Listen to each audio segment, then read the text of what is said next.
Somos a Abimo, Associação Brasileira da Indústria de Dispositivos Médicos. Há mais de 60 anos, existimos para promover o fortalecimento da cadeia produtiva da saúde, fundamental para o desenvolvimento social e econômico do país. Guiados pelo comprometimento com o setor, impulsionamos a inovação e defendemos as demandas das fabricantes nacionais. Garantimos um diálogo aberto com os principais tomadores de decisões, sempre com o objetivo de ampliar a representatividade da indústria junto à sociedade e ao Estado. Reconhecemos a importância estratégica do complexo econômico e industrial da saúde para o Brasil e o bem-estar dos brasileiros. Queremos levar toda a qualidade dos nossos dispositivos médicos indispensáveis à assistência para o mundo. Para isso, unimos conhecimento e desenvolvimento, motivação e paixão, força e dedicação para caminharmos em uma mesma direção: a valorização da saúde feita no Brasil. Junte-se a nós. Somos a Abimo.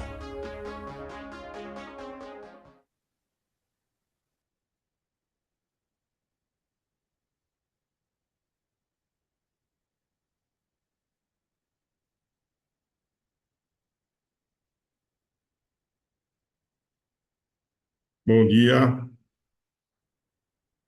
estão me ouvindo ou não? Bom dia a Bom todos. dia. Sim, Bom Jamir, dia. te ouvimos. Bom dia, tudo bem, Renato? Tudo bem, Lucas? O- Estamos reunidos hoje aqui para mais um webinar sobre a Lei Complementar 224 do ano passado, que nos pegou de calça curta aí, sobre toda a redução da linha de impostos que a gente tinha conseguido reduzir. E parece que baixaram isso no calar da noite, em dezembro. Estamos com o Renato Nunes, que é o nosso advogado, é especialista nesse setor, o Lucas Barduco, que é assessor, e o nosso diretor em Brasília, o Márcio Bósio. Eu gostaria que cada um se apresentasse para o pessoal aí. Pode começar, Renato. E Jamir, mais uma vez, muito obrigado aí pela apresentação, pela mediação desse encontro muito importante para os associados. E na sua pessoa, eu gostaria de parabenizar a Abimo por mais essa iniciativa. Importantíssima sobre um tema que impacta diretamente, né, os custos dos produtos fabricados e distribuídos pelos associados da Bimo, e eu tenho certeza que a gente vai ter uma discussão aqui muito rica. Eu sou advogado tributarista, sócio da área tributária do Machado Nunes Advogados. Estarei com vocês aqui para debater esse tema de extrema importância. Lucas. Bom dia a todos.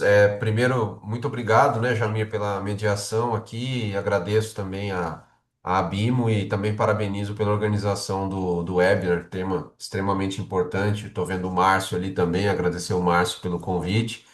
E, bom, meu nome é Lucas Barduco, eu sou sócio também da área tributária do Machado Nunes e vai ser um prazer comentar com vocês aqui hoje sobre a Lei Complementar 224. É você, Márcio. Bom dia a todos, prazer aí, Jamir, Lucas, Renato. É um tema extremamente importante para o setor, porque essa lei foi aprovada num acordo no final do ano para, se vocês vão lembrar, tinha a discussão sobre a dosimetria das penas. Então, o governo queria aprovar essa lei e a oposição queria aprovar a dosimetria das penas, e a gente é que paga literalmente essa conta, né? Então, Jamir, queria agradecer Eu sei que você tem um compromisso, queria agradecer a tua presença, então convido você a ficar o tempo que você puder e a gente vai tocando aqui a apresentação. Pode ser desta forma? Ok, combinado. Tá bom, então. Até Bom, gente, às 10h15 eu tenho tempo. Vamos lá, depois. ah, muito bem, muito bom. Renato e Lucas, eu queria que vocês apresentassem então, fazer uma apresentação sobre esta lei, né? E depois, no final, gente, a gente vai comentar também uma resolução da Camex, que saiu na semana passada, que trouxe mais um desgosto aí para o setor, porque aumentou o imposto de importação de vários itens. Então, a gente vai também aproveitar aí para falar um pouquinho sobre esse assunto. Eu não sei quem que vai, Renato, Lucas, quem que começa? A palavra está com vocês. Nós temos uma apresentação, Jamir e Márcio. Aliás, Márcio, bom dia, um abraço para você aí, viu? Bom te reencontrar. Nós temos uma apresentação para guiar aqui a nossa conversa, então o Lucas está compartilhando e a gente vai revezando aqui a fala, mas só fazendo uma introdução. Como o Márcio bem disse, essa é uma lei complementar 224, publicada em dezembro do ano passado, e a tramitação ela para um tema dessa complexidade e tão impactante, eu diria que foi uma tramitação rápida. Faltou talvez uma interação melhor aqui com os setores impactados e com a sociedade. E nós temos aqui um agravante, que o fato de ser lei complementar, para eventuais alterações, né, que o Congresso julgue relevantes para serem efetuadas, agora a gente tem esse obstáculo que também vão ter que ser por lei complementar. Tem assunto, tem algumas matérias que eventualmente a gente pode dizer, ó, apesar de ter sido aprovado por lei complementar, materialmente é uma lei ordinária, mas aí a gente já entra num campo aí de ter que abrir discussões jurídicas, o que acaba sempre aí tornando os processos mais lentos. Mas o escopo, o grande escopo dessa lei complementar é reduzir o tamanho de reduções tributárias, né, concedidas no âmbito federal. Então, aqui uma primeira ressalva.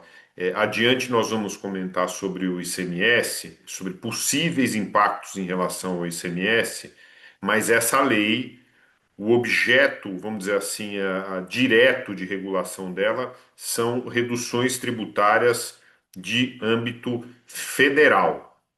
Então, a lei ela enumera lá uma série de reduções concedidas aí no âmbito federal e que elas vão ser reduzidas em 10%, tá? Em 10%. O que é previsto ali também a abrangência disso não é simplesmente por exemplo, uma redução da alíquota do IPI sobre um determinado produto, por exemplo, em relação à alíquota modal ou alíquota ordinária. Ela se aplica também a reduções concedidas por meio de alíquota zero, e isenções. Aí ela diz: bom, como é que você vai fazer? Então, você vai verificar qual seria a alíquota, entre aspas, normal, né, utilizada na tributação desse ou daquele item, né, e vai então aplicar 10% sobre isso, e esse montante vai passar a ser cobrado. Como nós temos aqui diferentes prazos previstos pela Constituição para esse tipo de medida que resulta em aumento da carga tributária, para surtir efeitos, né, para adquirir aí força, né, para surtir efeitos. Então a gente vai dizer, a gente vai indicar ali depois como é que isso vai se dar no imposto de renda, por exemplo, como a lei foi publicada no ano passado, já está valendo já a partir de 1º de janeiro desse ano. Para o IPI, nós temos que aguardar aí 90 dias, da mesma forma como o PIS/COFINS. Então a gente vai ter que avaliar o início dos efeitos o início efetivo dos efeitos dessa lei, dependendo aí do tributo que nós estejamos analisando. Então, aí o que a gente vai analisar aqui, o que ela mudou, quem é impactado, vamos falar aqui como é que vai se dar esse cálculo aí da redução de eventual incentivo e aqui algumas sugestões, propostas de plano para 2026 aqui para mitigar esses impactos. Estou acompanhado do Lucas, meu sócio, ele já se apresentou. Então, vamos em frente, Lucas.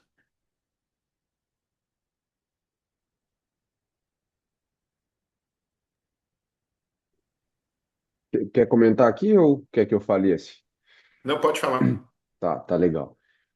Então, aqui, primeiro, a importância dessa lei, no sentido negativo, na verdade, né, mas para o setor de dispositivos médicos. A lei não traz setores específicos que vão ser impactados, ela afeta todo mundo. Mas o setor de dispositivos é especialmente afetado por conta dos incentivos que possui ao longo de toda a cadeia. Então, a gente vê uma importância até maior para esse setor do que a gente vê, na média, né? Então, tanto importações, que são sujeitas, às vezes, à alíquota zero de PIS/COFINS, quanto regimes tributários favorecidos para a industrialização em geral, não só dispositivos médicos, mas acaba, afetando também, e produtos específicos, materiais médicos que tem desoneração, né, de PIS/COFINS ou equipamentos. Então a gente vê pontos de alta exposição, né? E no final do dia o que a gente tem ali é aumento de custo quando vocês compram itens que antes eram desonerados e passam a ser tributados e diminuição da receita líquida, por exemplo, na venda de itens que passam a ser tributados, ainda que em 10% da carga total. Então a gente vê impacto nas duas pontas aqui, tanto nas aquisições quanto nas vendas para esse setor, tá? Falando um pouquinho aqui do escopo da Lei Complementar 224. Primeiro, ele, como regra, traz uma redução linear dos benefícios. Então, você pega o benefício, calcula o quanto ele era e, de certa forma, reduz em 10%. Aí a lei traz algumas formas de se fazer isso. Não necessária, a conta não é sempre desse jeito, mas só dando um exemplo, né? Eles tentam chegar nesse impacto. Você tinha uma economia fiscal de 100, passa a ter uma economia fiscal de 90. Você tinha um crédito de 10, passa a ter um crédito de 9. Você era tributado em zero e a tributação padrão é 15%, passa a ser tributado em 1,5%. A gente vai ver uns cálculos exemplificativos para cada modalidade, mas a regra é essa, tá?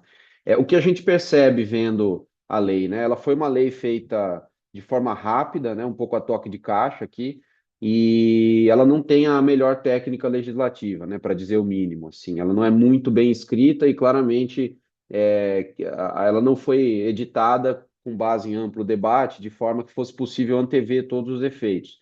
Então, tem alguns efeitos que a gente até acredita que não eram a intenção original do governo federal, mas como não foi muito bem pensado, estudado, estruturado e não foi muito bem escrita, a lei ele acabou trazendo impactos além daqueles previstos, tá? A norma entra em vigor em 2026. Aí depende do tributo, tá? A gente vai ver também um pouquinho para frente, mas existem impostos que podem ser cobrados imediatamente, ou tem que virar o ano, né? Mas a lei foi aprovada em 25, então eles são cobrados desde 1º de janeiro de 26, por exemplo, o imposto de renda, né? E a gente tem outros impostos, como o IPI, e também tem algumas contribuições, como a COFINS, a CSLL, que você precisa aguardar 90 dias, então elas entram em vigor em abril, tá? Um ponto importante, que é esse item 3 aqui, é o seguinte: a lei mexe em todas as etapas, ela não é uma lei que vai diminuir tributação sobre vendas, ou tributação sobre importações, ou tributação. Não. Ele pega receita, lucro, fornecimentos em geral, então aluguel, por exemplo, também é afetado se estiver sujeito a um incentivo, né? Importações e até mesmo a folha de salários. Então, todo tipo de incentivo, exceto aqueles que estão expressamente ressalvados, são afetados a princípio, tá? Então, assim, o que a gente percebe, né, que para as empresas que são afetadas, e aí não é só o setor de dispositivos médicos, mas o setor de dispositivos médicos é afetado desproporcionalmente mais do que a média da economia, você tem aí uma nova linha de custo no orçamento e que demanda atenção imediata das empresas, porque a gente já está desde esse início do ano tendo uma parte do impacto.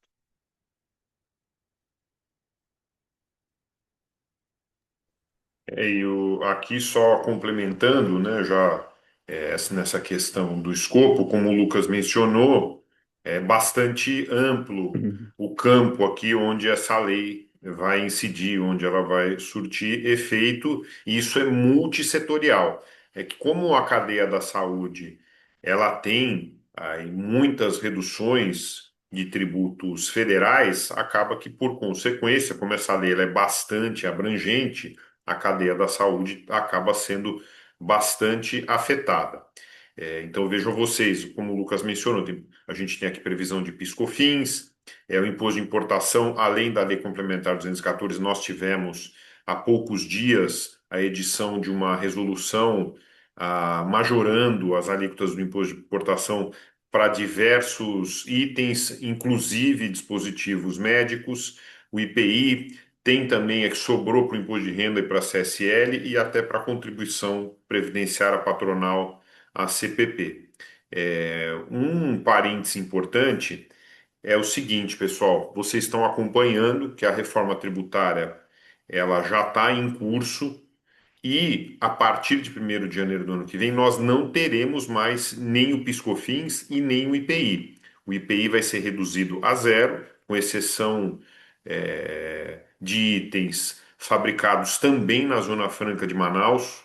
Márcio, Jamir, eu não sei dizer se nós temos fabricante de dispositivos na Zona Franca de Manaus para verificar se nós teremos aí a manutenção do IPI aqui no âmbito dos associados da BIMO ou não, mas o PIS/COFINS ele vai acabar mesmo. Então, uma pergunta que pode surgir: e o tributo que vai substituir o PIS/COFINS e o IPI, a contribuição sobre bens e serviços, a CBS, ela não está abrangida aqui. Então, quando a gente verifica os anexos da Lei Complementar 214, que trazem lá os dispositivos médicos que vão ter uma redução de 60% da alíquota da CBS e do IBS e redução a zero da alíquota da CBS e do IBS, ali não vai haver uma redução do tamanho daquele incentivo, ele está preservado. Tá? Então, eventualmente, o que pode acontecer, Márcio? Eu tenho algo que hoje a alíquota zero de PIS/COFINS, por exemplo, né? É, foi prevista a alíquota zero de CBS, mas por conta da lei complementar eu vou ter um aumento de tributação de PIS/COFINS esse ano e o ano que vem na CBS zera de novo. Então, essa é uma situação de possível ocorrência. Do que essa lei complementar não trata? De imposto de renda retido na fonte, de IOF, de impostos estaduais e municipais, e aqui ressalvado só um impacto incerto de CMS que a gente vai comentar adiante, e outras exceções específicas. Entidades filantrópicas também, que é um grupo importante aí, né, de compradores, clientes dos associados da Abimo. As imunidades não foram afetadas por essa lei complementar, nem poderia ser diferente, tá? Mas não houve nem tentativa de afetá-las. E aqui, Jamir, o que nos interessa aqui para a Abimo a gente está nessa questão incerta. A gente vem respondendo para algumas entidades associativas, né, se vão ser afetadas ou não por essa lei complementar. Então vejam vocês que o tamanho da abrangência do campo, né, de efeitos dessa lei, podendo chegar até a entidades associativas como a Abimo. Vamos seguir, Lucas?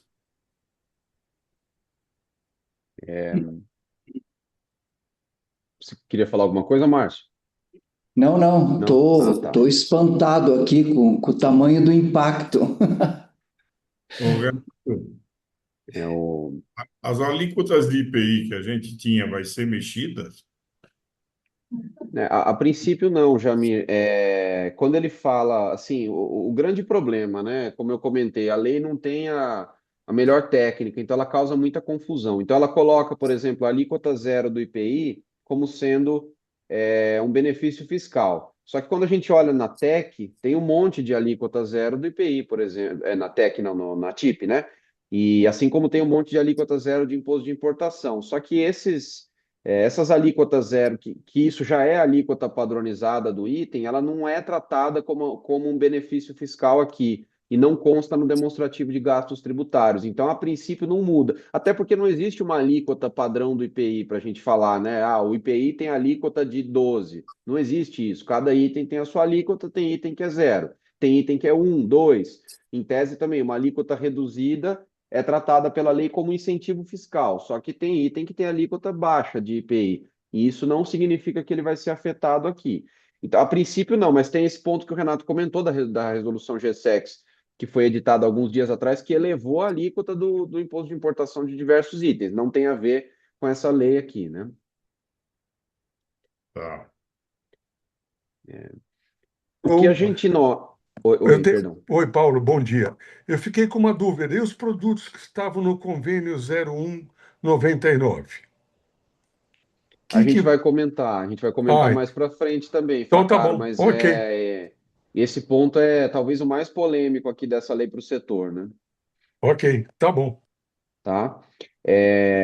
A lei complementar não elenca quais são os incentivos. Ela elenca alguns incentivos fiscais que vão ser reduzidos, mas ela não elenca todos. Ela fala, são os incentivos que estão no demonstrativo de gastos tributários anexo à Lei Orçamentária Anual, né, a LOA.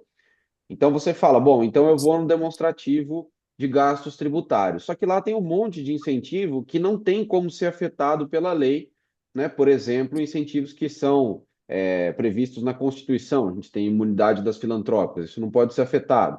A gente tem ali incentivos que são concedidos por prazo certo e sob condição. Então, aqueles que você apresenta um projeto, né, para o governo aprova o projeto, aí você amplia a sua capacidade da sua fábrica em determinado local e ganha um incentivo. Isso não pode ser mudado por lei no meio do caminho, uma vez que você já está implementando aquele benefício.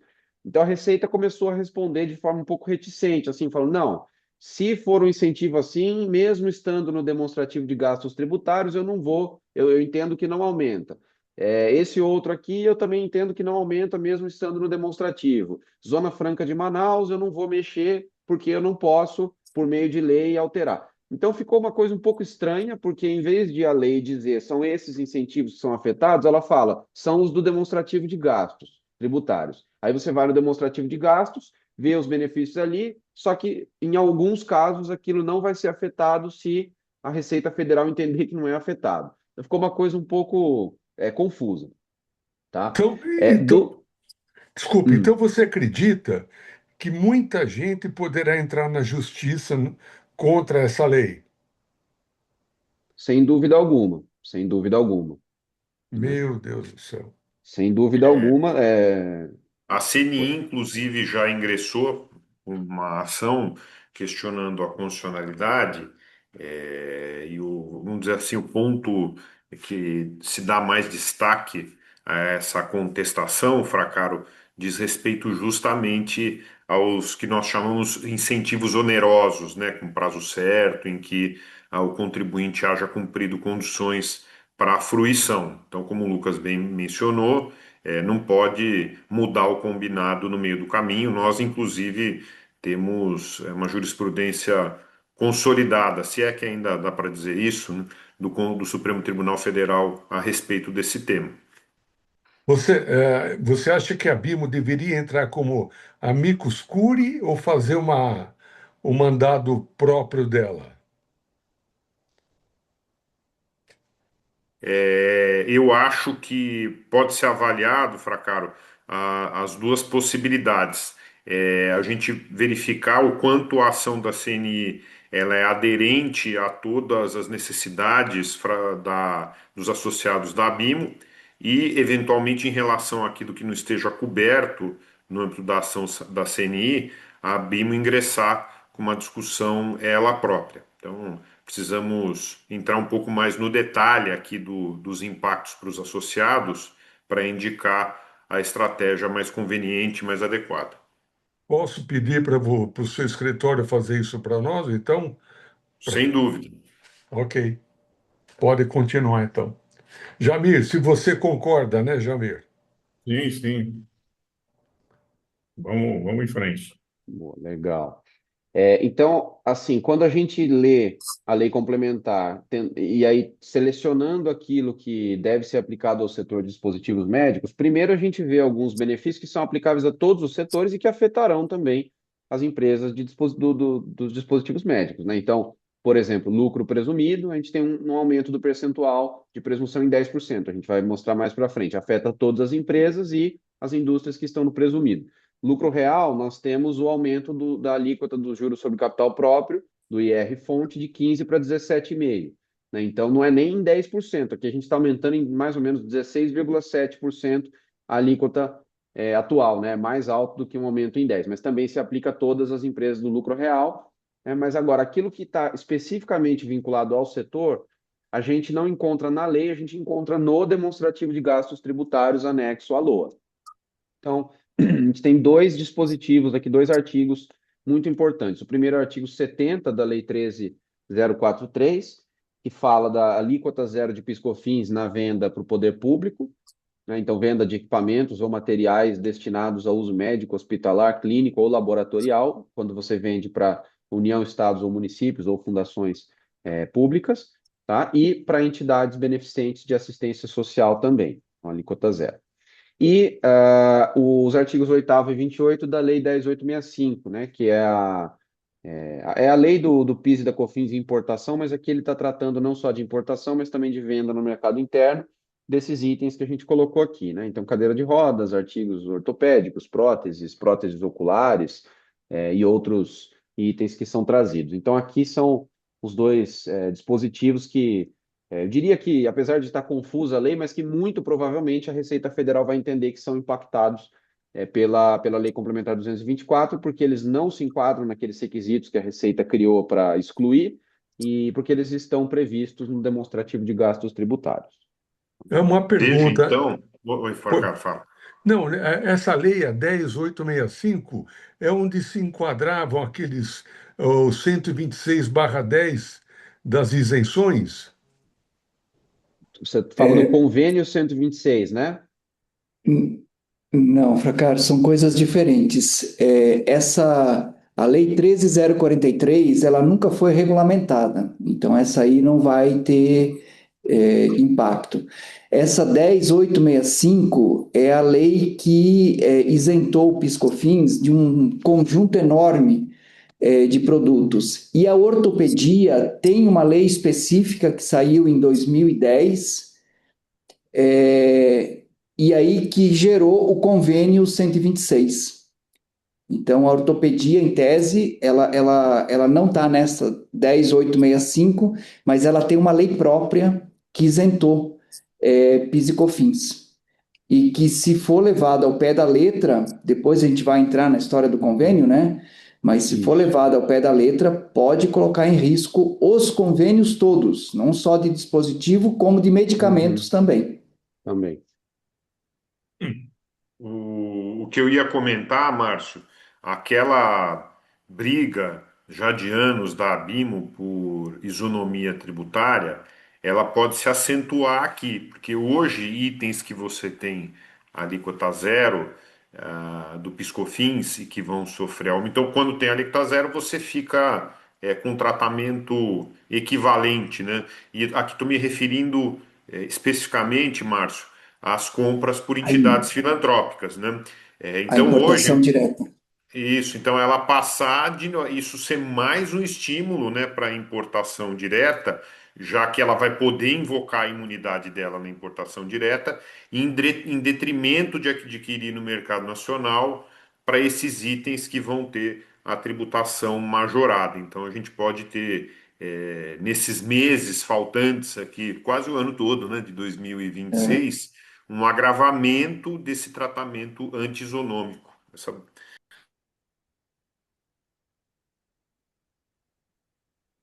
isso é um risco.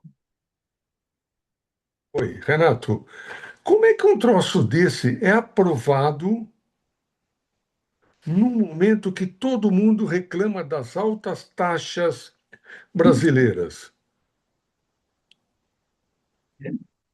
Eu respondo essa, Renato. Isso chama-se política. Pelo amor de Deus. Vamos lá, Bardu. Vamos lá. Aqui só a gente comentou um pouquinho ali atrás, né, os dois momentos, né, da legislação nova. Então, a partir de 1º de janeiro, já em vigor, a gente tem o imposto de importação e o IRPJ, né? O IRPJ é mais a questão aqui do lucro presumido, né? Embora a gente tenha também ali a Sudene, né, mas com ressalva de projetos já aprovados, Sudene. E o segundo impacto aí entram todas as contribuições mais o IPI, né? O IPI também tem aquela regra dos 90 dias. Então, é por isso que o PIS, COFINS, CSL, IPI, contribuições previdenciárias, a redução dos benefícios entram em vigor no segundo trimestre, tá? Então, a gente vai ter dois momentos de aumento de custo tributário, sendo o mais significativo a partir de abril de 2026, principalmente por conta do PIS, COFINS, que eu acho que é o principal aqui, né, para o setor de dispositivos médicos.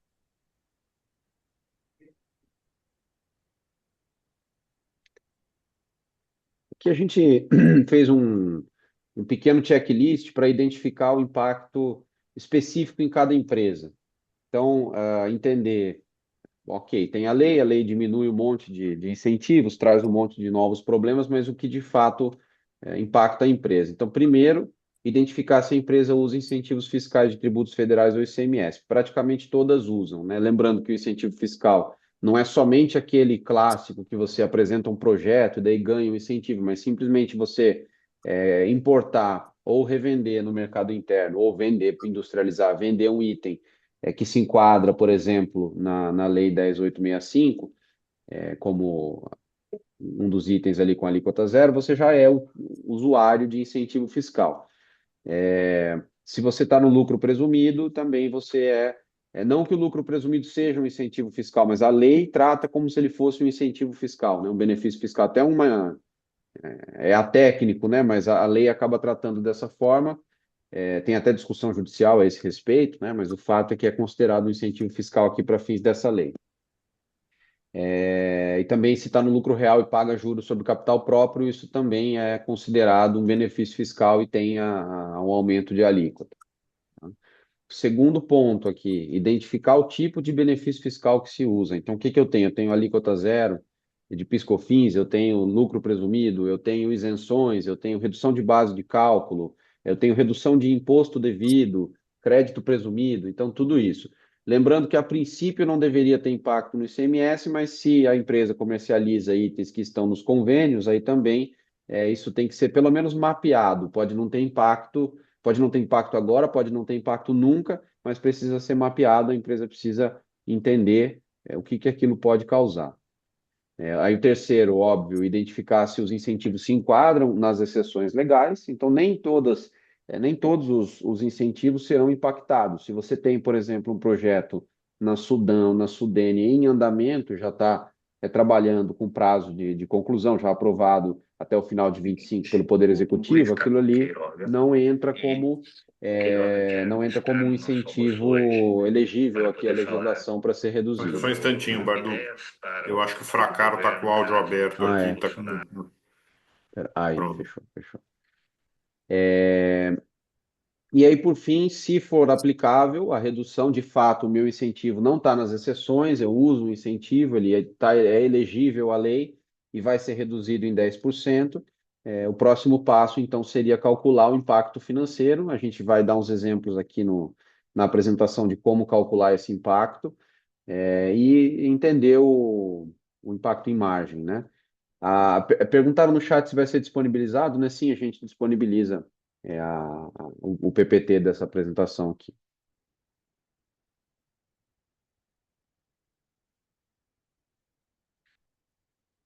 Alguns exemplos de como calcular. Então, a lei basicamente divide em 7 tipos de incentivos fiscais, tá? A gente agrupou aqui alguns incentivos que são muito parecidos, né, na forma de cálculo da redução, mas aí a lei traz esses 7 tipos diferentes de incentivo fiscal e mostra como se deve calcular a redução em 10% para cada tipo de incentivo, tá?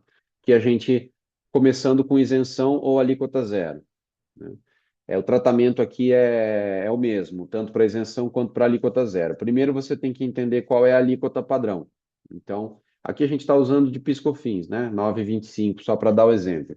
Então, no caso de PIS/COFINS, se eu tenho alíquota zero de PIS/COFINS e a alíquota padrão é 9,25, então atualmente eu pago zero, minha nova alíquota vai ser 10% da alíquota padrão, que seria 0,92,5, tá? E o impacto 9.336 por R$ 1 milhão. Lembrando que o cálculo do PIS/COFINS é por dentro, né? Então não basta, não é assim, eu vendo por 1 milhão, eu tenho alíquota zero de PIS/COFINS. Eu não posso simplesmente acrescentar 0,92,5. Eu tenho que fazer o gross up para que após o acréscimo da alíquota eu chegue naquele meu 1 milhão, que era o que eu tinha. Então o impacto é basicamente isso aqui, R$ 9.300 por 1 milhão de faturamento no caso de um benefício de isenção ou alíquota zero que está sendo reduzido. Tá? A segunda hipótese que a gente tem ali na legislação é redução de base de cálculo. Então, tem uma base de cálculo original de R$ 1 milhão, vamos dizer, e a alíquota desse tributo, aqui uma alíquota hipotética, vamos dizer que seja 10%. Tá? Só que eu não pago 10%, né, de 1 milhão. Eu pago, eu tenho uma redução de base de cálculo prevista na legislação de 30%. Então, a minha base, na verdade, é de R$ 700 mil. Apesar de eu destacar vender por R$ 1 milhão, a minha base de cálculo é R$ 700 mil, porque eu tenho redução em 30%. Como é que eu faço, então? Eu pego o percentual da redução e reduzo ele em 10%. Tá? É um pouquinho diferente da metodologia acima. Então, agora a minha redução de base não vai ser mais 30%, a minha redução de base vai ser 27%. Então, foi para R$ 730 mil a minha base. Qual é o impacto disso? Considerando essa alíquota hipotética aqui de 10%, seria R$ 3.000 por 1 milhão de faturamento. Tá? Então, é assim que se calcula a redução da redução de base de cálculo. 3 aqui. Eu estou vendo que algumas pessoas estão mandando perguntas. Vocês acham que a gente pode ir respondendo aqui ou deixa para o final? O que fica melhor, Márcio e Jamir? Lucas, eu acho que fica a critério de vocês. Se eventualmente já está no tema, sugiro Uhum. já responder. Senão a gente. Mas aí fica a critério de vocês. Tá legal. Não, é que eu acho que foi pertinente aqui o Daniel Silva fez uma É pergunta boa que pergunta. está. Bom dia. No caso de alíquota padrão zero, tributação atual zero, qual seria a nova alíquota? Daniel, nesse caso, eu acho que até vai em linha um pouco do que a gente comentou um pouquinho antes aqui no webinar. Se a alíquota padrão do item é zero mesmo, então você tem vários itens na TIP que tem alíquota zero de IPI, ou alíquota zero de imposto de importação na TEC. Nesse caso, não é um benefício fiscal, né? Então, ele não tem o que aumentar de tributação, né? Diferente, em alguns casos, tá? A gente vai ter situações em que existe uma alíquota padrão e daí você reduz a alíquota para zero. Exemplo aqui da própria Lei 10.865. Então, a gente tem ali cadeira de rodas, daí tá alíquota zero de PIS/COFINS, só que existe uma alíquota padrão claramente aplicável às empresas em geral, que seria 9,25. Aí sim é tributado. Tá? Mas aqui O que eu nesse ia exemplo. comentar é justamente isso. É, eu tenho dúvidas se a gente conseguiria aplicar para o PIS/COFINS. Porque nós temos alíquotas padrão tanto para as operações domésticas quanto para as importações. Então, para o PIS/COFINS especificamente, eu tenho dúvidas se a gente conseguiria afirmar se nós temos uma alíquota padrão para essa ou aquela situação. Nós temos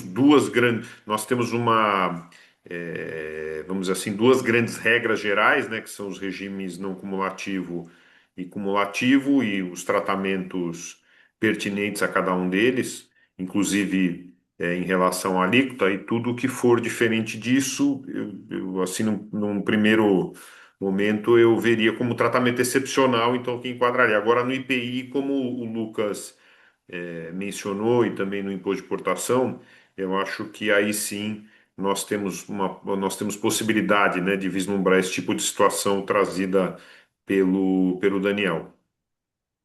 Eu acho que eu vou até compartilhar aqui rapidamente, porque realmente esse tema acaba sendo muito importante, né?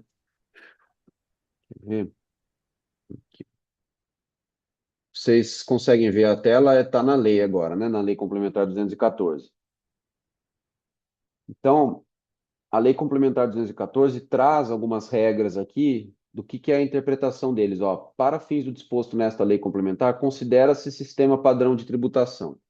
Quando a gente vê o IPI, ele fala assim, ó, para o IPI, o que é o sistema padrão de tributação? As normas que estabelecem a aplicação das alíquotas constantes da TIP, aprovada pelo decreto tal, desconsideradas reduções de qualquer natureza previstas nas notas complementares da TIP. O que eu entendo aqui do IPI especificamente? E no II vai ter a mesma coisa, ó. Para o II, as normas que estabelecem a aplicação das alíquotas constantes da TEC ou de alíquotas alteradas com fundamento no parágrafo 1º do artigo 153 da Constituição. Então, no caso do IPI e do imposto de importação especificamente, se a alíquota na TEC é zero ou na TIP é zero, aquilo já é considerado sistema padrão de tributação, segundo a própria lei. A gente não teria aumento, né? Aí o problema maior do PIS/COFINS é porque ele traz aqui o que ele entende que é o padrão, né? Seria aqui, né? Para PIS, as normas que estabelecem a aplicação sobre a receita dessas alíquotas aqui no regime cumulativo, ou tanto no regime não cumulativo, e na importação é isso aqui, né? Então, no exemplo que a gente trouxe ali, seria um exemplo de uma empresa no lucro real, por exemplo, que está sujeita ao não cumulativo, que daí se calcularia daquele jeito. Agora, o IPI parece que não é considerado incentivo. Nós podemos ter lá uma situação de exceção dentro da própria. Então, a alíquota para aquele determinado produto por exemplo, 5%, né, do IPI, mas é um subproduto, vamos dizer assim, a gente pode ter lá um tratamento de alíquota zero. Aí, nessa situação, poderia haver efeito. Agora, se para a categoria toda está zerado, a zero é a alíquota padrão, aí o exemplo do Daniel se aplica perfeitamente. Exato, exatamente. Bom, na redução de alíquota, para dar um exemplo do IPI, né, vamos dizer aquilo que você tem uma alíquota de 10 na TIP, só que aqui nas notas complementares ali você tem uma redução para 7 de um pequeno recorte dentro daquela NCM. Aí o que acontece? E isso sim seria considerado uma redução de alíquota, né? Então, o padrão é 10, atual é 7 por conta dessa redução, nova alíquota 7,3%, nova alíquota 7,3%. Por quê? É mais ou menos a mesma lógica da redução de base, tá? Então, quanto é a redução da alíquota, né? A minha alíquota é 7, mas a redução da alíquota era 3. Então, eu reduzo em 10% a redução da alíquota. Cai para 2,7 de redução, nova alíquota 7,3. O impacto é o mesmo aqui, 3 mil por 1 milhão, tá? Nesse exemplo hipotético. Lucas, tem uma pergunta do Kurt, que também é boa. Haverá redução dos créditos obtidos através da lei de informática? O artigo. Peraí, deixa eu pegar aqui direitinho. O artigo o 4º, parágrafo 8º, inciso 13, ele menciona ali que essa redução não é aplicável aos benefícios relativos à política industrial para o setor de tecnologias da informação e comunicação e para o setor de semicondutores. Então, ao que tudo indica, não teremos impactos em relação à lei da informática.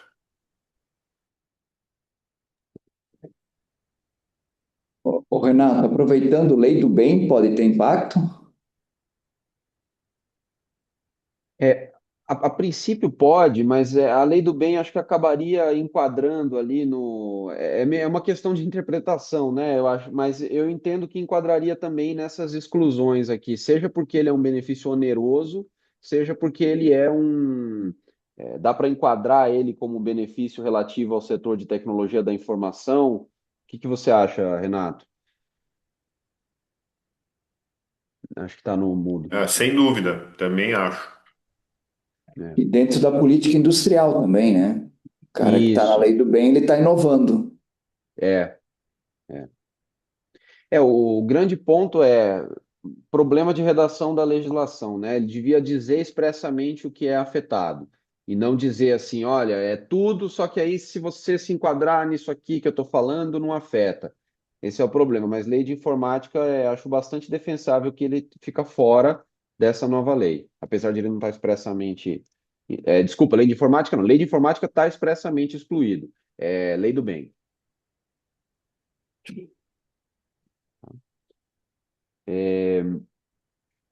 Bom, aí redução do tributo devido.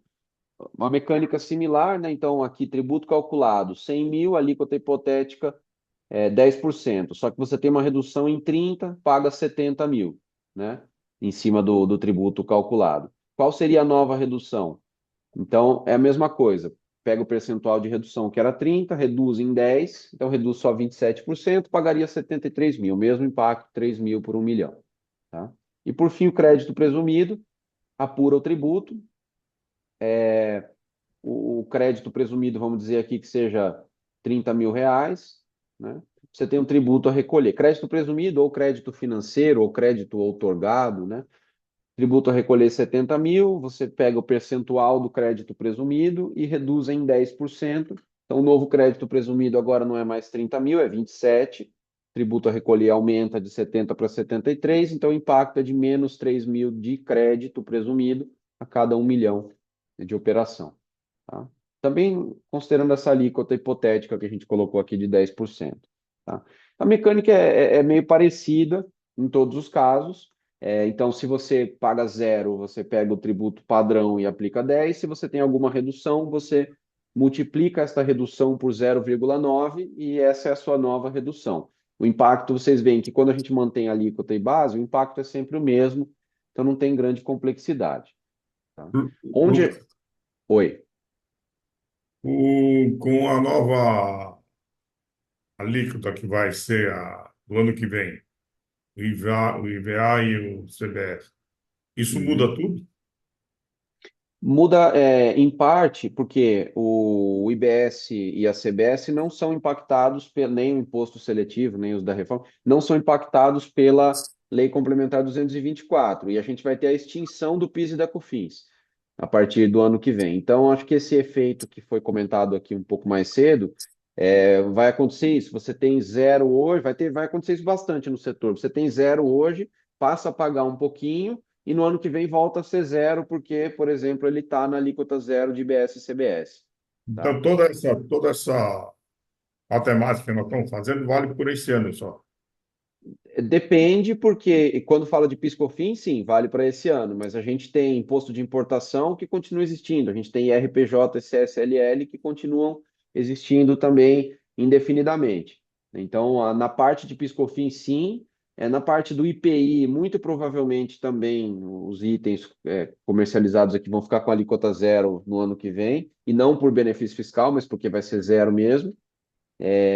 Então, acho que assim, a grande parte do impacto está concentrado em 26, mas ele se prolonga para frente também. Ok, obrigado.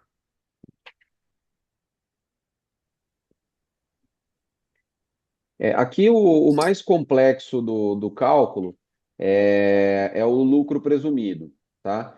Então, o lucro presumido tem um tratamento bastante específico trazido pela Lei Complementar 224, não é simplesmente aumentar os percentuais em 10%, tá? É um tratamento bem distinto, tá? Então, o que que ele fala?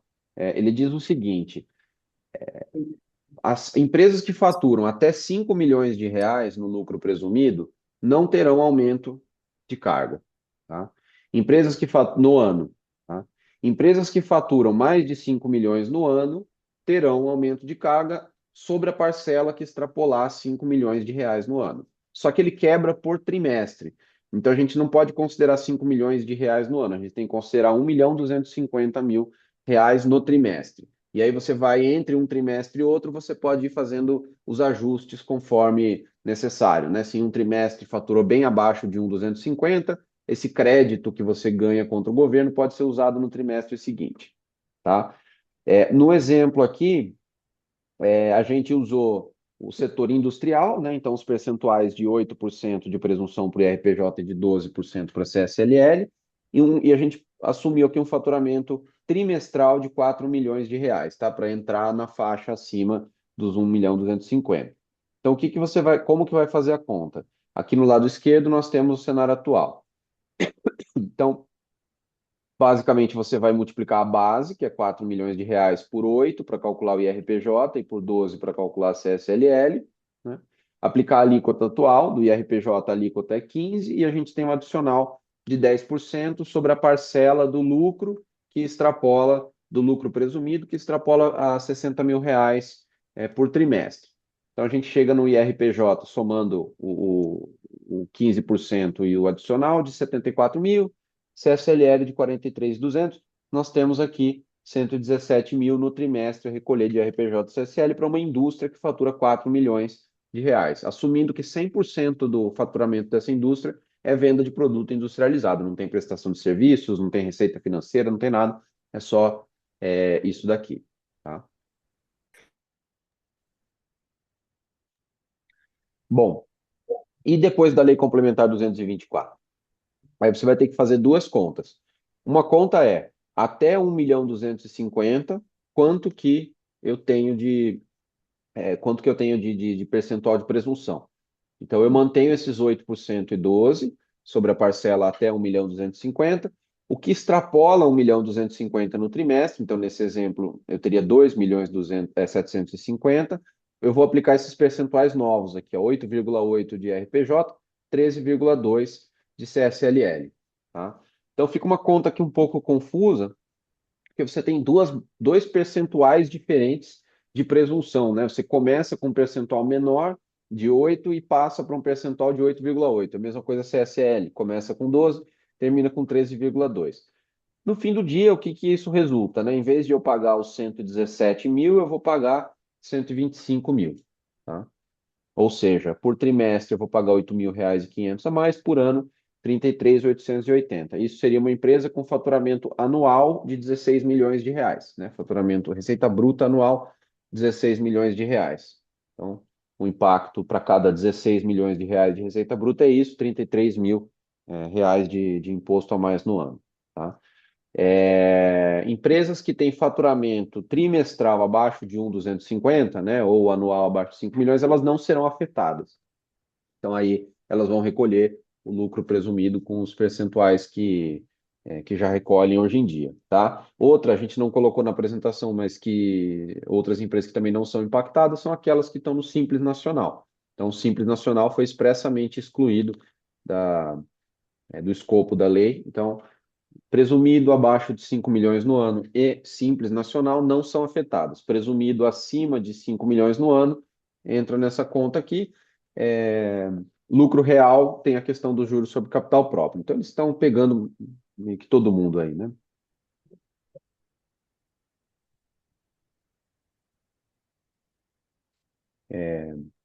Temos aqui. Quer comentar, Renato? Não, e algumas exceções que a gente já vinha comentando, as imunidades constitucionais, então, por exemplo, as entidades filantrópicas, o Simples, o Lucas comentou, a contribuição previdenciária sobre a receita bruta, que é a desoneração de folha, né? Ela continua sujeita ao cronograma de extinção previsto na Lei 14.973, que foi muito debatido aqui à época. Zona Franca, nós comentamos também, e as entidades que sejam qualificadas como OSs e OCIPs. Eu acho que fica bastante fora aqui do escopo da ABIMO. E, finalmente, aqui os benefícios onerosos, ou pelo menos uma categoria aqui de benefício oneroso, são os benefícios com prazo determinado, projeto aprovado até dezembro do ano passado e com as obrigações de contrapartida já cumpridas pela empresa beneficiária, tá? Então, são algumas exceções aqui à aplicação da Lei Complementar número 224. A gente tem outras previsões, mas trouxemos essas aqui de destaque para vocês.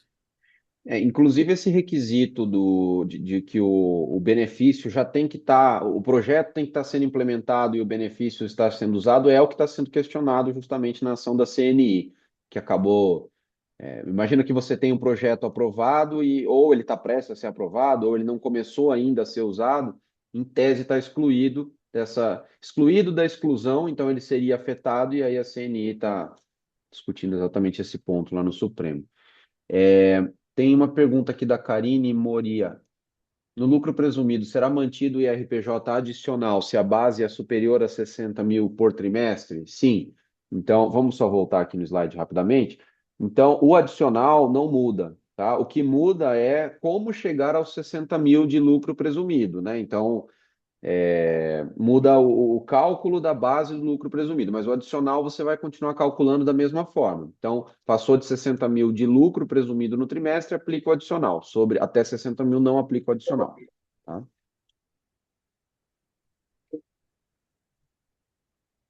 Eu estou vendo que o Márcio já respondeu o Antônio, né? Se os slides serão disponibilizados, eles serão disponibilizados.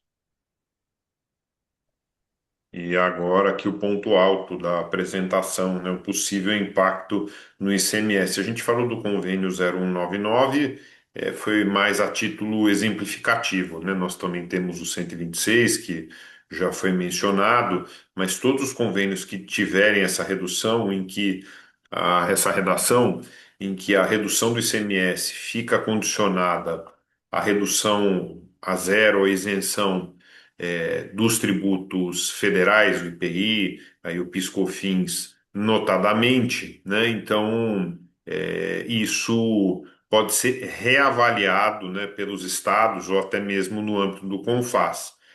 Então, Lucas, se você quiser comentar mais um pouco a respeito disso, eu acho que é importante também, assim que você encerrar a sua fala sobre esse tema, o Márcio também falar um pouco. É, o que a gente vê, né, que a título de exemplo, né, no convênio 0199, existe essa condição. Então, você tem que ter a desoneração em âmbito federal para que o item seja também desonerado do ICMS. Me parece que esse é um efeito que não foi antecipado quando a legislação foi feita, isso foi percebido depois. Não era a ideia, tanto é que a lei exclui expressamente, né, os impostos estaduais e municipais do escopo de aplicação, mas aqui acaba sendo um impacto talvez não previsto. Então, basicamente, né, a gente tem o item é desonerado em âmbito federal, por conta da lei complementar ele passa a ser onerado, ainda que em 10% do principal, só que aí já não atende à literalidade do que está escrito nos convênios, então pode ser que algum estado interprete assim, puxa, mas então agora eu vou cobrar o ICMS porque não está mais enquadrado no convênio, tá? Qual é o ponto? Não é um risco que a gente vê como automático, né? Então, não, agora é tributado, vamos começar a pagar ICMS. Não é assim. Na verdade, vai depender dos estados analisarem e falarem, olha, não existe mais essa isenção porque não está mais englobado naquilo que o convênio prevê, então eu entendo que tem que tributar. Eu vejo assim, seria um tiro no pé o estado fazer algo nesse sentido, ia prejudicar demais o setor. Acho que o Márcio sabe muito melhor aqui que o Renato e eu como se dão as negociações, né? Como é difícil essa conversa, mas é toda a força que o setor acaba fazendo para demonstrar para o Estado o impacto que teria, né? Por exemplo, se esse convênio não fosse renovado, quando é para a gente ficar discutindo renovação. Na prática, aqui, se o Estado falar não vale mais o convênio por causa da tributação em âmbito federal, é a mesma coisa que ele se negar a renovar o convênio. Então, assim, sinceramente, não acho que os estados vão fazer algo nesse sentido, mas é algo a se monitorar, né? Que você acha, Márcio? Não, correto, Lucas. A gente sondou alguns estados, eles não tinham ainda se dado conta disso, na verdade. O Ministério da Saúde, a gente já conversou imediatamente após a gente, na verdade, alertou, inclusive, os parlamentares sobre esse risco, mas não teve conversa sobre essa lei. E o Ministério da Saúde também está discutindo com o CONFAS essa perspectiva, porque, na verdade, é aquilo que o Jamir já antecipou antes, né? Quer dizer, a partir de o convênio 01, em especial o 01, a validade dele é até 31 de dezembro deste ano. E por que disso? Porque na sequência já começa a transição da reforma tributária. Então, de qualquer maneira, a gente tem este ano para discutir como é que vai ser esta transição a partir de 2027. E essa lei veio bagunçar ainda mais o negócio. Então, aí agora eu vou dar minha expectativa. Eu não acredito que, como você falou, não será automática a aplicação de eventual cobrança. No entanto, vai exigir aí um cuidado, né, tanto do Ministério da Saúde quanto dos próprios estados em relação ao tema. Ô, Então, Márcio, oi, eu acho que o CONFAS poderá interagir, né, dizendo sobre a manutenção do convênio, mesmo com essa alíquota de 10%, né? Porque se ele tiver essa decisão, eu acho que ele tem legalmente este poder, né? Porque, e aí eu acho que fica mais fácil a negociação com os estados. sim. Para cara, o que a gente tá pedindo é que ele se manifeste, porque para mim a pior coisa que pode acontecer é ele não falar nada, e aí os estados, os fiscais de cada estado começarem a querer interpretar a aplicação da lei em relação ao CONFAS, tem? Mas o estado, teoricamente, teria esse direito, né? Não, Esse ele que é o tem o direito. problema. Por isso que Então, eu vou ter uma reunião com a Abimed, com a Bride, amanhã, né? E ah, provavelmente vai ser esse tema. Eu acho que o nosso esforço é fazer com que o CONFAS se manifeste. Porque se sim, ele ficar quieto, eu concordo plenamente com você. Nós vamos ficar na mão dos fiscais e vai ser uma complicação tremenda, tremenda. Inclusive para as empresas, né? Esse que é o problema. correto. É o que não dá segurança jurídica do jeito que está, né? Essa é a questão. Então, eu sei que o Ministério da Saúde tem uma reunião amanhã com o pessoal do CONFAS para discutir esse assunto e o que a gente vai trabalhar é exatamente nesse sentido, para cá, de ter uma manifestação que eu espero que seja a manutenção do convênio, né? É simples assim. Ok. Pois não, Renato. Não, vamos seguir, mas esse eu acho que a sua ponderação, Fracaro, é a que pode ser mais efetiva, tá? É tratar junto ao CONFAS. Primeiro, porque no Estado a gente tem que tratar com cada um individualmente, ou pelo menos com cada estado onde os associados da ABIMO podem têm atuação ou possam ser afetados. E o outro, que o governador ele pode até se colocar numa situação, ó, então, de estar ali cometendo uma infração até de responsabilidade fiscal ou de qualquer outra ordem, porque se o convênio ipsis literis ele não tem mais uma condição de aplicação existente, então, a rigor, então o Estado, o governador responsável fiscalmente, né, ele deveria então proceder ali com a cobrança do tributo regularmente. Então eu acho que a providência mais efetiva é realmente conseguir obter uma manifestação do CONFAS a respeito disso.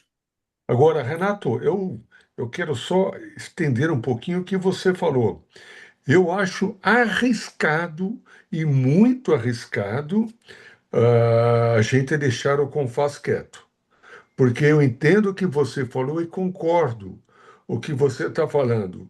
Os governos mais organizados vão cancelar o convênio, porque está claro para eles isso, que eles ficariam de uma maneira, ficaria dentro de uma ilegalidade e poderão ser questionados a qualquer momento pela própria oposição que tem em cada estado. Então eu acho que nós não temos outro recurso, realmente obrigar o Confaz a opinar esse tema, senão É perfeito, eu acho que é por aí mesmo, viu, Fracaro? Para dar mais segurança, eu acho que o caminho indicado é tentar obter uma manifestação do CONFAS. Perfeito. É o que amanhã eu vou propor na reunião, né? E vamos ver o que vai dar. Eu acho que é a opinião que a BIMO vai levar para a reunião. Perfeito. Renato e Lucas, eu queria propor o seguinte: a gente tem pessoas pedindo a palavra. Eu queria propor que a gente terminasse a apresentação e aí depois a gente abre o debate. Pode ser? Vamos, já está terminando aqui a apresentação e tem um tempinho para o debate. Aqui a gente fez um pequeno passo a passo para adaptação da empresa em 26. Então, a gente dividiu basicamente em três fases do que a gente entende que é o melhor plano de ação aqui. Começando com a fase agora, né? Então, até o fim de fevereiro aqui, para a gente concluir. Primeiro, mapear os incentivos e regimes que são utilizados, classificar esses incentivos nos 7 tipos trazidos pela legislação e simular o impacto financeiro. Eu acho que isso é imediato. Ainda que o seu impacto seja somente a partir de abril, eu entendo que isso aqui tem que ser feito já agora, nesse mês de fevereiro, para ter um plano, né? E se a empresa já está sendo impactada desde 1º de janeiro, é mais ainda. Tá? Nos próximos 60 dias, aí a gente sugere, primeiro, revisar a precificação e política comercial. Então, o que fazer? Primeiro, assim, o impacto é no meu custo ou o impacto é na minha receita líquida, né? Onde é que eu estou sendo onerado? Ou nos dois, tá? Então, com isso, revisar a precificação, né? Contratos-chave. Então, olhando tanto para clientes quanto para fornecedores. O que fazer com esse aumento de tributo? Vou assumir o aumento da carga, vou repassar, vou exigir. Eu tenho força para exigir, para repassar isso adiante ou não, né? E checar exceções. Então, onde é que onde eu me enquadro, eu estou nas exceções, eu consigo escapar de um ao outro, o convênio 0199 vai ou não me causar impacto, né? E aí a fase 3 que é aí ao longo de 26 e possivelmente 27, dependendo da extensão, primeiro ajustar os sistemas de cadastros das empresas, né, e monitorar as novidades, né, acompanhar, reagir rápido em relação às novidades que possam, de fato, ter impacto negativo para a empresa, tá? Então, esse é basicamente o plano que a gente montou aqui, uma sugestão de como atuar em relação a isso. A nossa apresentação era isso. Eu acho que a gente pode agora conversar com vocês, tirar dúvidas. Ô, Lucas, deixa eu fazer uma pergunta para você e para o Renato, né? Eu estou vendo na sua apresentação que realmente há uma complexidade enorme na interpretação da lei, trazendo no dia a dia para a empresa. Provavelmente o nosso objetivo é enviar os seus slides para todos os associados, mas chamando a atenção desse último slide, que é uma sequência que você está propondo para cada empresa. Como eu não sou advogado e muito menos tributarista, eu estou equivocado ou você acha que realmente as pequenas e médias empresas terão muita dificuldade? E se tiver dificuldade, vocês estão pensando em fazer algum pacote para as empresas associadas para dar esse suporte individual?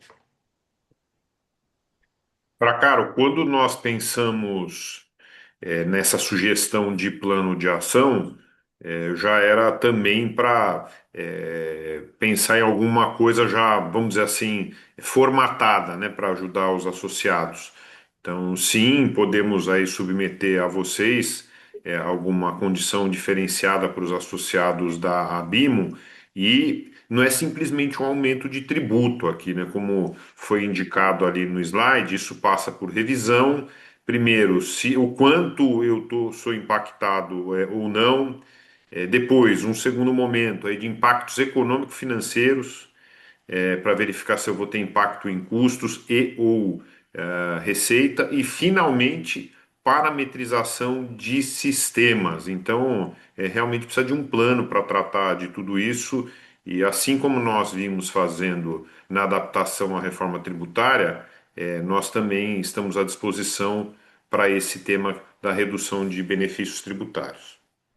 Mas ô Jamir, não sei se você concorda, você ou Márcio, eu acho que seria interessante, Renato, você já pensar em rapidíssimo time um plano de ficar à disposição, né, das empresas, como você fez na reforma tributária, em função de diferentes níveis de faturamento, né?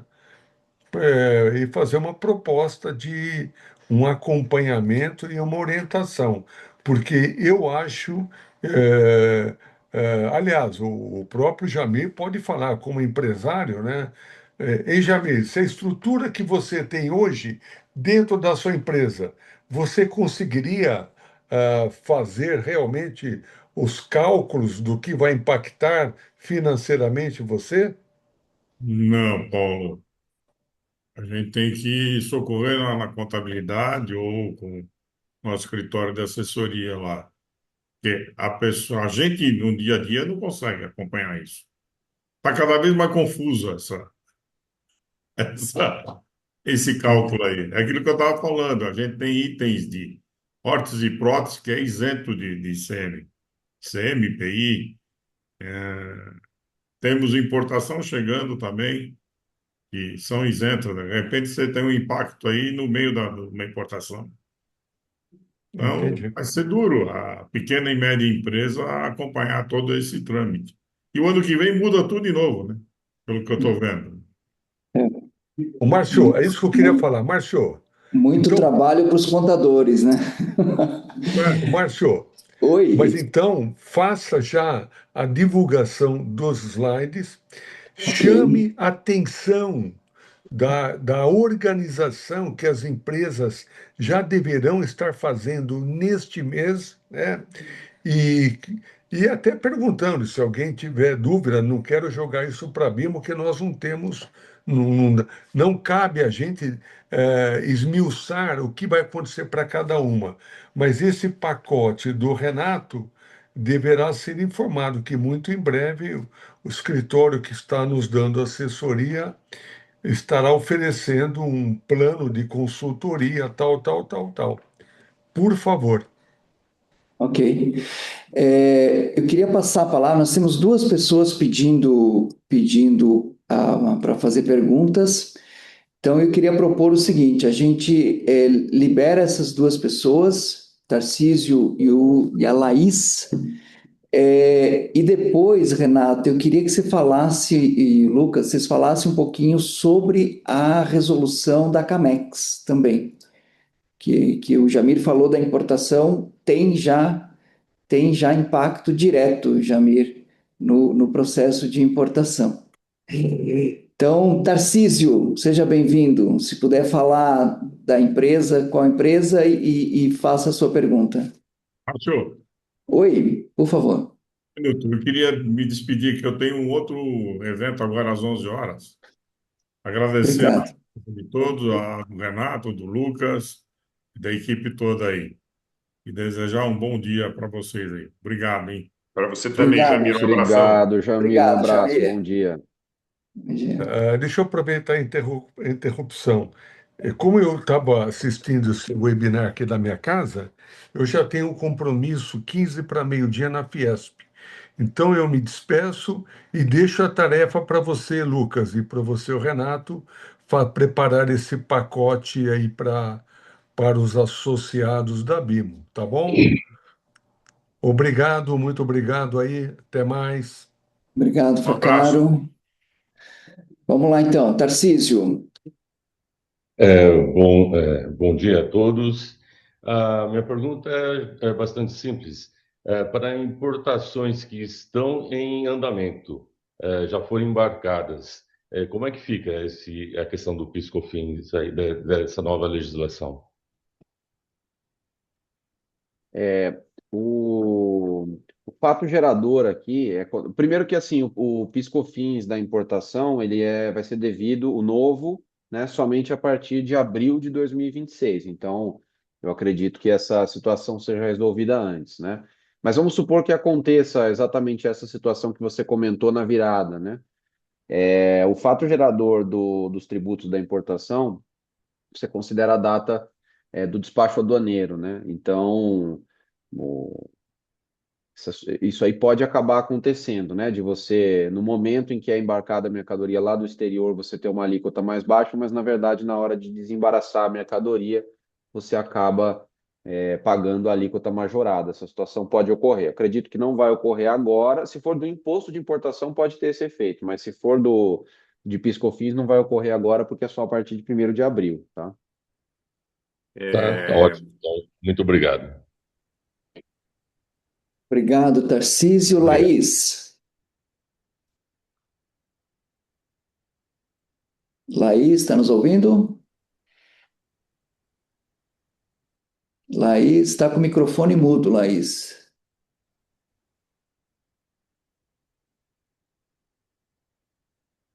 Continua mudo.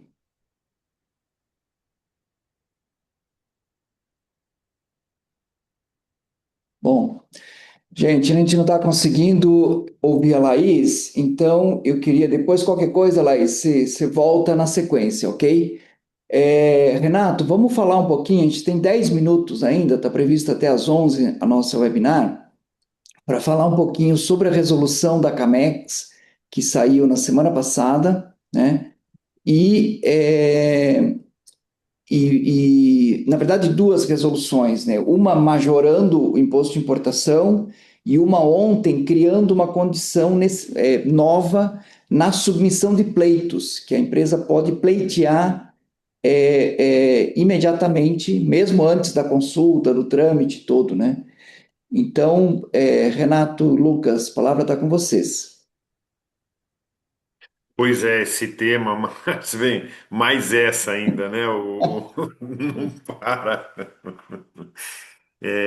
A gente até acaba, foi oportuno, pelo menos o nosso evento, alguns dias depois da publicação dessa resolução.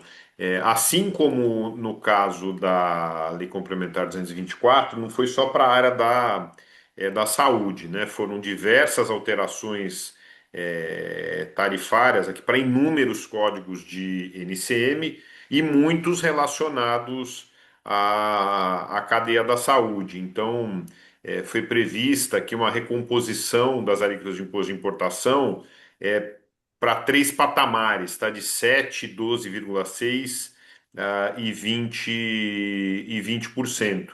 Então, de novo, a gente tem que verificar aí qual produto, né, que é de interesse do associado, para checar como é que vai ficar o novo tratamento. E aqui, diferentemente do IPI, do PIS/COFINS, como o Lucas destacou anteriormente, as mudanças nas alíquotas do imposto de importação, elas já valem já a partir do dia seguinte em que foram efetuadas, né?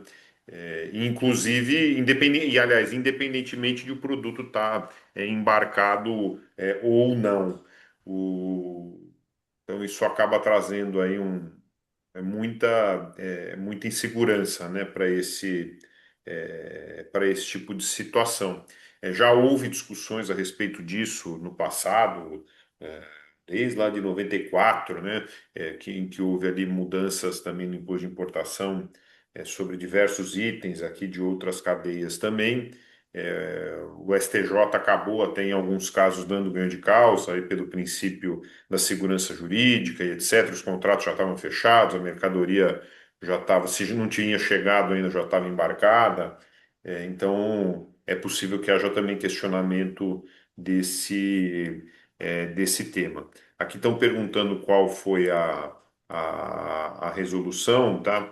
É a resolução A Daiane já G. colocou no chat, Colocou inclusive. GSEX 852 de 4 de fevereiro de 852. 26, tá?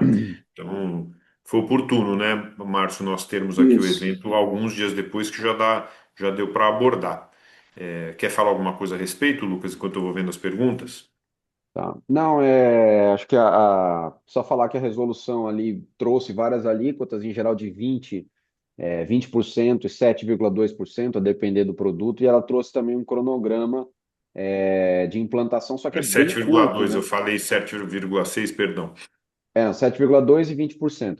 E um cronograma bem curto, né? Então tem itens que entram em vigor no dia 6 de janeiro, de fevereiro, já entraram em vigor, né? E outros ele estendeu, mas é 1º de março. Então aqui ficou uma situação realmente bem complicada. Isso. E todos os itens, pelo que eu percebi, eles se encaixam como bens de capital ou bens de informática.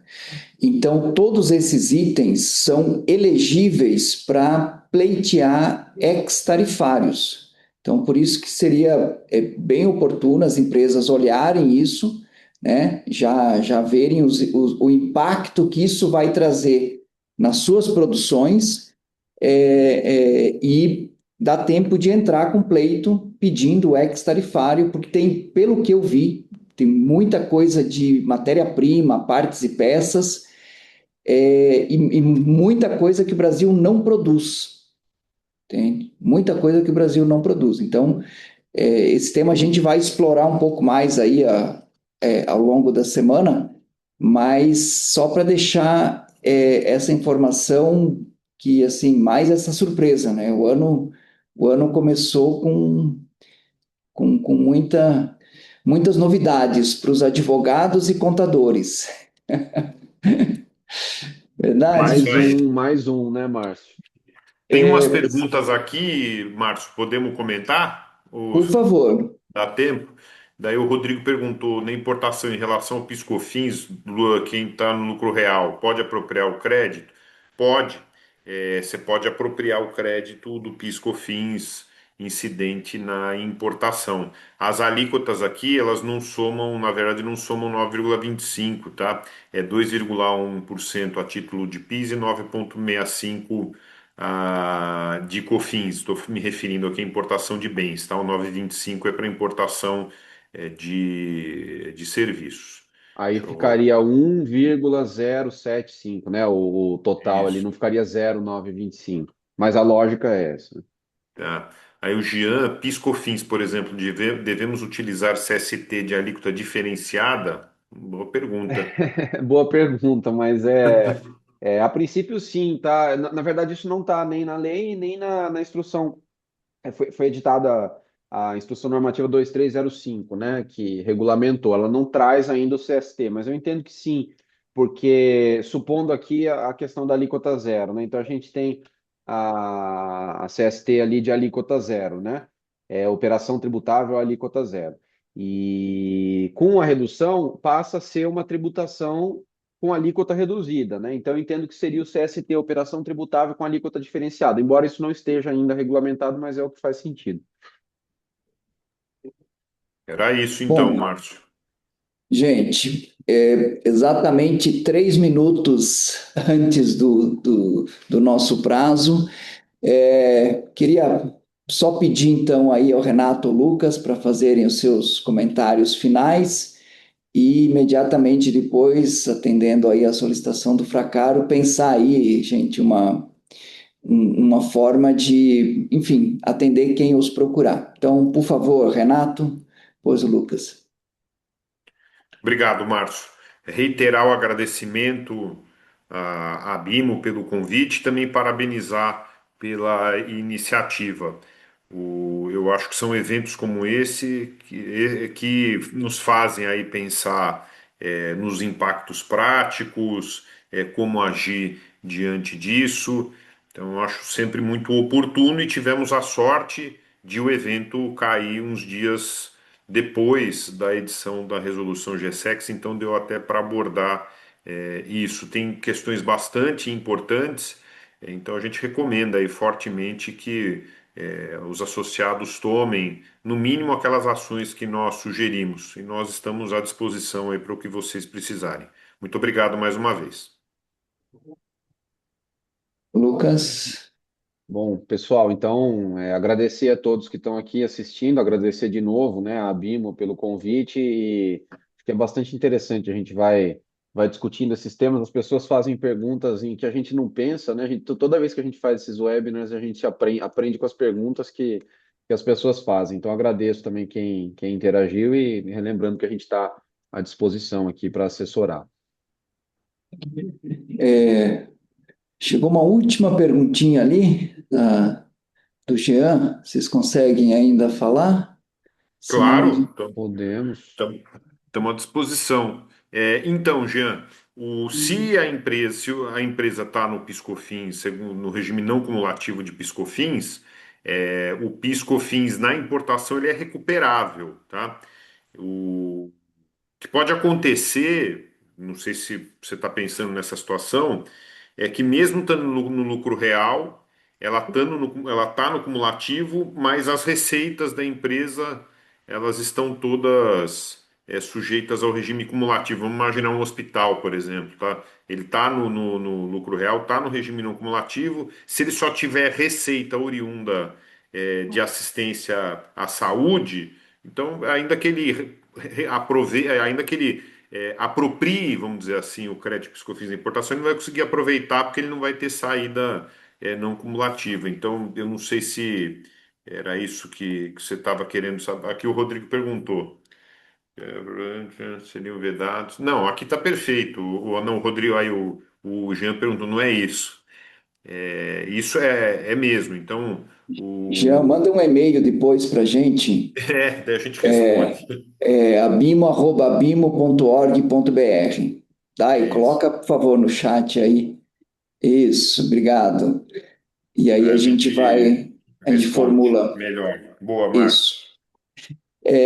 Pessoal, eu queria agradecer demais a presença de todos. Esse é um tema efetivamente importante para o setor, enfim.